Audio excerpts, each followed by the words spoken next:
মুসা নবী একদিন আল্লাহর কাছে কয়, আল্লাহ ফেরাউন এত জ্বালান জ্বালায়, তুমি কি ফেরাউনকে গজব দিয়া ধ্বংস করতে পারো না?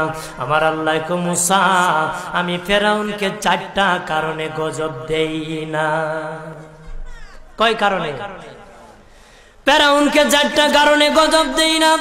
1 নম্বর কারণ হলো রে মুসা, সারাদিন ফেরাউন বলে আমি খোদা, আর রাত যখন হয়ে যায় জঙ্গলে যায় করলাম আমি জানি তুমি খোদা, আমি খোদা না, কিন্তু আমারে মানুষ খোদা কইলে ভালো লাগে, খোদা কইলে ভালো লাগে।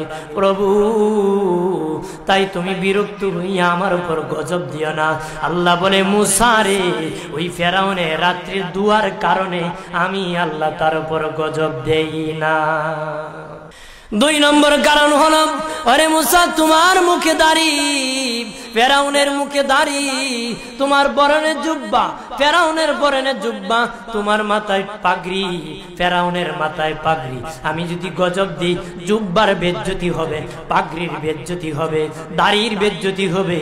মুসা রে ওই জুব্বার পাগড়ির ইজ্জত রক্ষার কারণে আমি আল্লাহ ফেরাউনকে গজব দেই না। 3 নম্বর কারণ হলো, আল্লাহ বলেন মুসা রে মুসা 3 নম্বর কারণ হলো, ফেরাউনের বাড়িতে একটা এতিমখানা আছে, প্রতিদিন দুপুর বেলায় এতিমরা ফেরাউনের বাড়িতে মেহমানদারি করে। তারা খাওয়ার পরে আমি আল্লাহর কাছে দোয়া করে, আল্লাহ তুমি যদি গুসা হয়ে ফেরাউনকে গজব দিয়ে ধ্বংস করে দাও, আমরা এতিমকে কে খাওয়াইবে রে আল্লাহ, আমাদের দুয়ার বরকতে ফেরাউনকে গজব দিও না।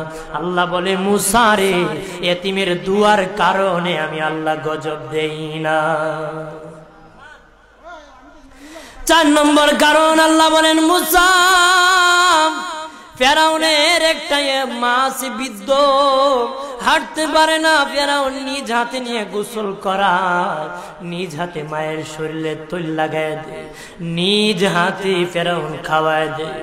যখন খাওয়ানোর পরে মা বিছানার মধ্যে ঘুমায় যায়, ওই ফেরাউনের মা আমার কাছে 2টা হাত বাড়ায়, আল্লাহ আমার ফেরাউনকে যদি গজব দিয়ে ধ্বংস করে দাও, আমি মায়ের সেবা কে করবে?